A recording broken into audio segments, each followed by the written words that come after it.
So today we're going to talk about levels of consciousness development, and some of you may already be somewhat familiar. For other people, this may be new. And last week we started with these 4 dimensions of our being: the I dimension, the we dimension, the it body dimension, the its social environment dimension.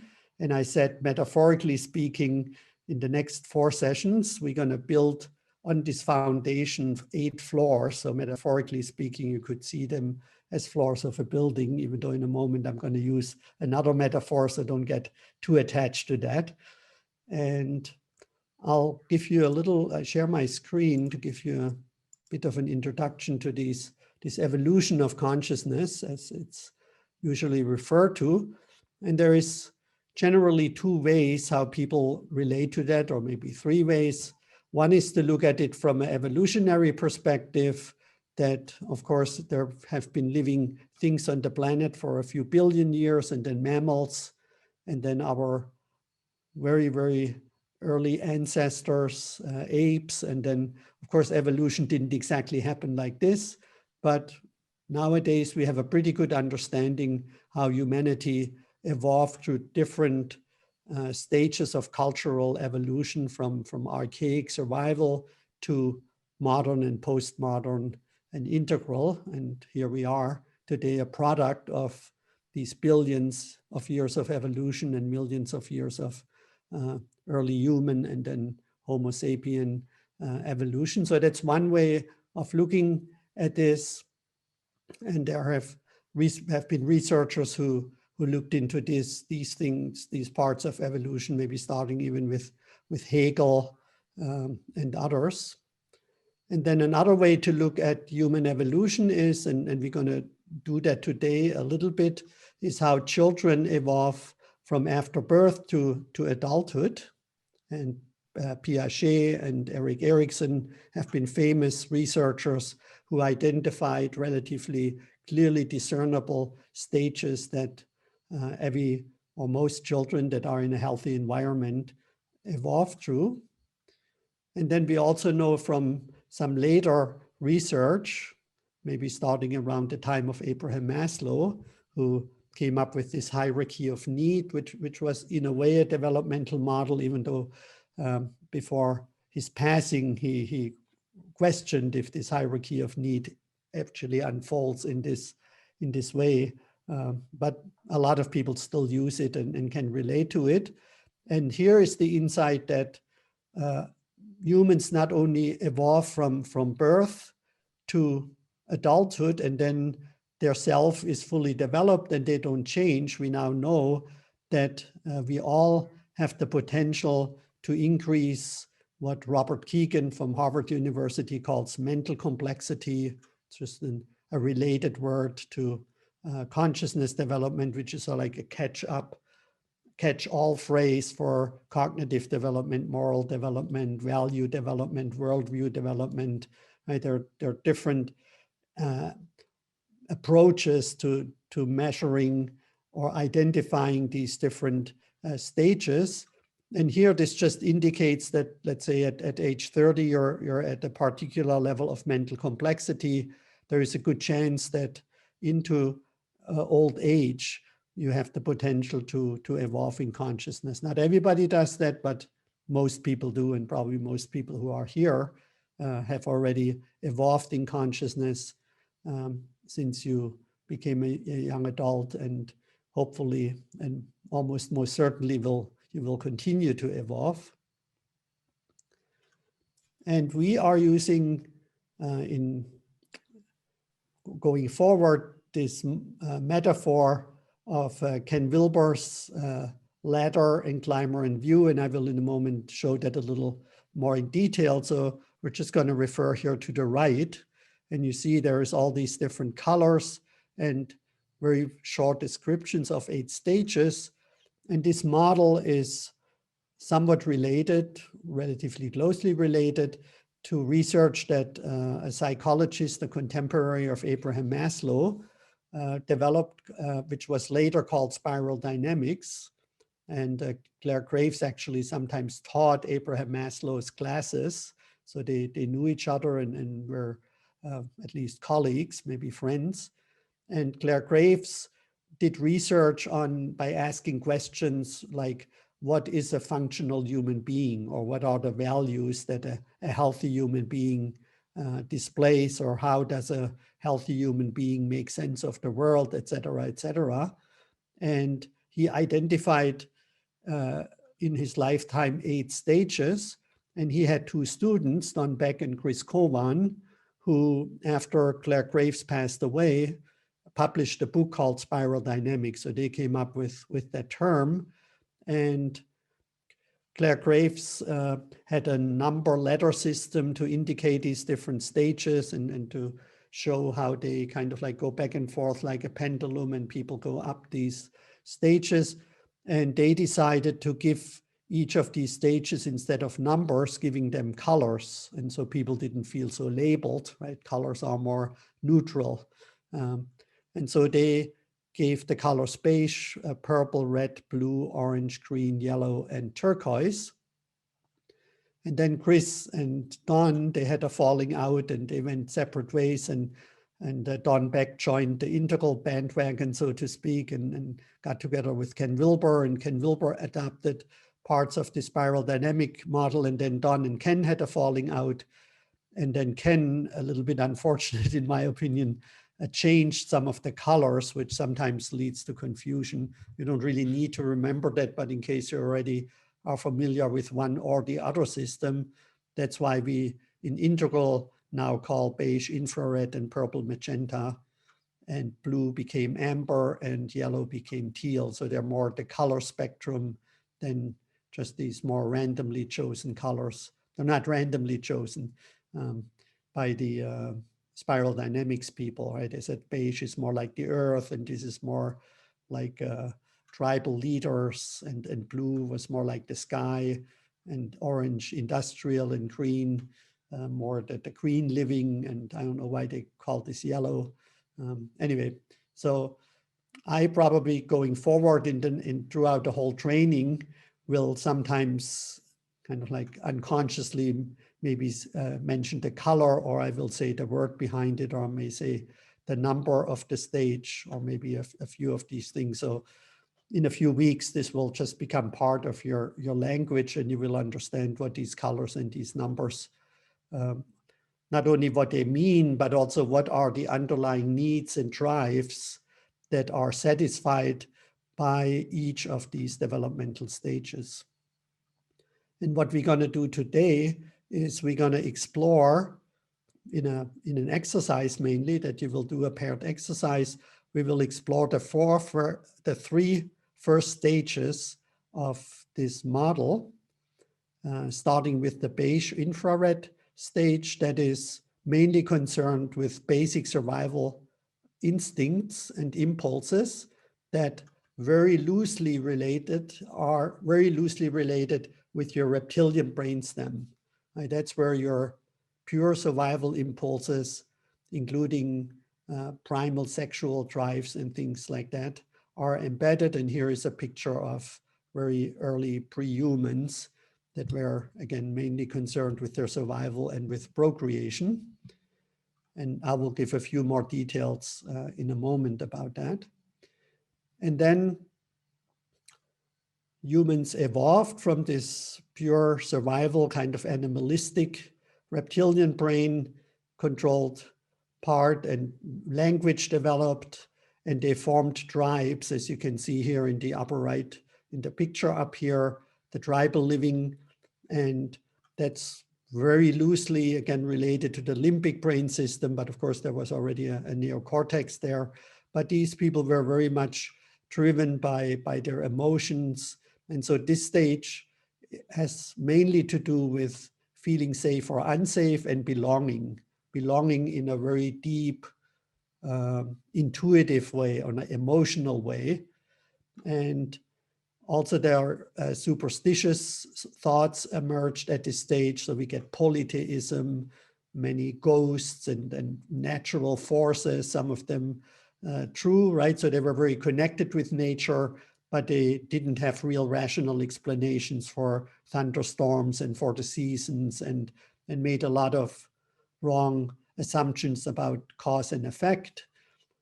And so today we see that in humans who are very superstitious, and maybe even the fake news and this being disconnected from reality, what we're seeing a lot in recent years, right, may even hark back to some of this tribal part where if you belong to some kind of cult, QAnon or whatever they're called, right, at least you belong to something, specifically for people who felt that they're kind of left behind by society, often regress to that stage in a way.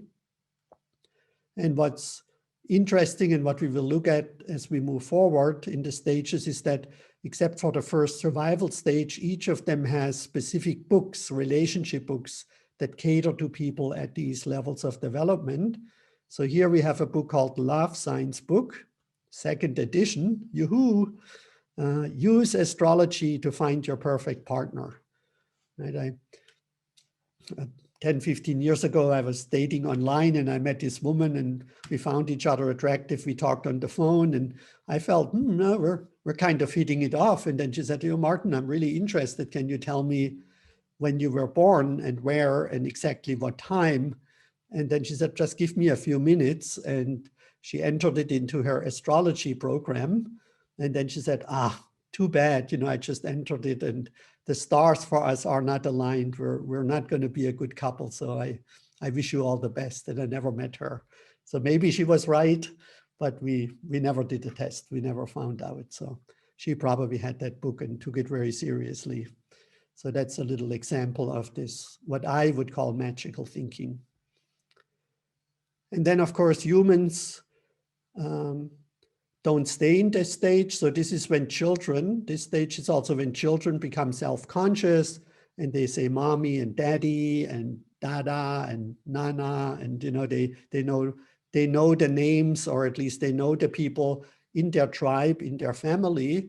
And of course they get very scared if none of these people that they make them feel safe, hopefully, and unfortunately sometimes also unsafe, are not around. So this is in a child development part, this age where we have this strong bonding with family.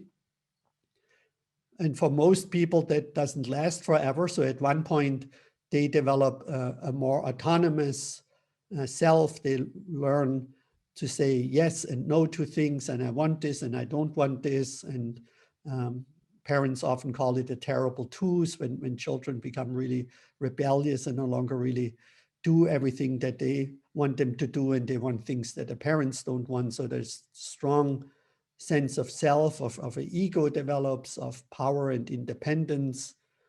And we see that in movies like Groundhog Day with Bill Murray, where he evolves from this red egocentric to the mythic stage, which we will cover next week, and the classical hero who breaks away from the tribe and conquers the world. And certain movies with John Wayne or Pretty Woman. So it's all about me. That's this very self-centered, egocentric developmental stage, where we develop a lot of qualities, but of course it also has some negative aspects. And that is a stage where the relationship books are specifically written for males and for females because it's egocentric. So the books that cater to that demographic in adults, like The Game by Neil Strauss, who is a writer or was a writer for the Rolling Stone, embedded himself in the pickup artist scene to learn and to see what is the psychology and the motives of these pickup artists. A very intelligent book in some way, but of course can also be, or is very abusive if women sleep with these men in the hope to get into a longer term relationship or something, and they find out that it was just all a game for the men. And of course, there's always the other side, The Rules by Helen Fine, which describes a lot of very manipulative rules, how to get men to lust after women, or to eat women, that women have power over men and can get them to relate to them in the way that they like. So It's a fascinating book for both genders, so specifically for males to read, to figure out if a woman pulls these tricks on you that can be very confusing, actually. So today we're going to explore these three stages. The way I'm the last few years showing this development is, as I already mentioned briefly, use Ken Wilber's metaphor of a ladder and then the rungs of the ladder. And since we're talking about relationships, there is a partner, another person in the present, past, or the future, who of course has his or her own ladder. And these are the side rails of the ladder.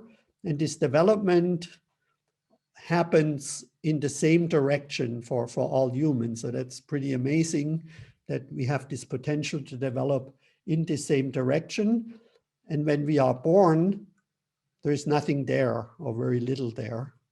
And then as we slowly mature, we start to develop the skills, the basic capacities, we call that, or we integrate the skills which then represent the first rung of the ladder. And of course, the other person also developed certain skills, survival skills, right here too. So this is of course all instinctual. There is no conscious mind here that decides to integrate or is even aware that this integration takes place, and the brain develops, the body develops certain survival skills, and everybody's conditioned a little different. So there's not a solid rung, but there are little holes in there and little things that are not developed, or maybe something developed and then it was repressed into the unconscious. And so we built this first rung. And then at one point we hit the side rails and there is no more growth possible. And then the only way to grow further is the way up. So that's what we call transformation, right, to the next higher level as the potential. So the potential is there, and then we develop language, we develop belonging, maybe we think we're a princess, and we have all kinds of magical beliefs and believe in fairy tales and in ghosts. And there's often no real connection between our inner world and the outer world, right? That's what's usually called magical thinking, when the inner thinking is not reflected by our outer reality. And again, your partner, if you have one or had one or will have one, also develop this rung with certain holes in it, etc., etc. So that would be the magic level. And then it just keeps going like this. And with each level, we become more complex. So our outer life becomes more complex, and our inner complexity then adjusts to this outer complexity. And so these are the three levels that we're going to talk about today, or what you're going to explore, because even though sometimes, even in integral scene, some people, they mainly want to talk about or think they always live at the highest level that they have reached, and often falsely and painfully overlook that these previous levels all still live in us, right? When you develop a neocortex, your limbic and your reptilian brain doesn't shut off. It still works, it's still there. And your conditioning and everything, how you developed in these earlier levels, is very much alive in you.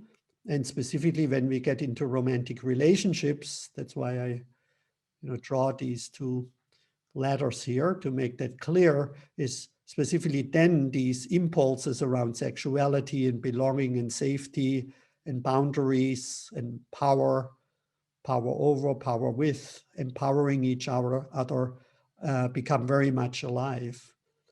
And we're also gonna, if you can, today look at how our environment, who we were or are at these levels in all four quadrants. So these four quadrants, of course, that we started out with are very much alive here at each of these levels, and often in different ways. So we will return to this throughout the training when we later talk about chakras and other dimensions like spiritual development, etc., we will always refer back to the quadrants at each of these levels.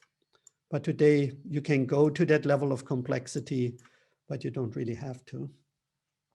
So this is, in a nutshell, how this growth basically happens. And again, I repeat myself that everybody is a little differently developed, and some people are really quite differently developed at these different levels. And then we often project, especially where we haven't integrated parts of the rung, we project that on a partner who has integrated these parts. That creates attraction, but it may also then create annoyance. So part of why we're attracted to other people has a lot to do, or most of it actually, I would maintain, what attracts you to other people has a lot to do with how our unique rungs of the ladder, our development has happened, how much we have integrated, what we have transcended, what we have not integrated. Like genetic attraction, right? Where we just feel we can make healthy babies with someone, we like the smell of someone, we like the way they move their body. There's such something very primal there that attracts us sexually to a partner that's located here at a level 1 rung. And then someone we feel safe with and have experienced the magic of relationship is very much related to level 2. And someone who we also have creative friction, and maybe, you know, someone who challenges us in some way. And we, you know, have these difficulties maybe of having healthy boundaries and not losing ourselves in the relationship, but also not totally avoiding it, has often a lot to do with this third level. Also, we covered attachment styles in the last training, number 2 training, and we will do it cover attachment styles in 15 weeks.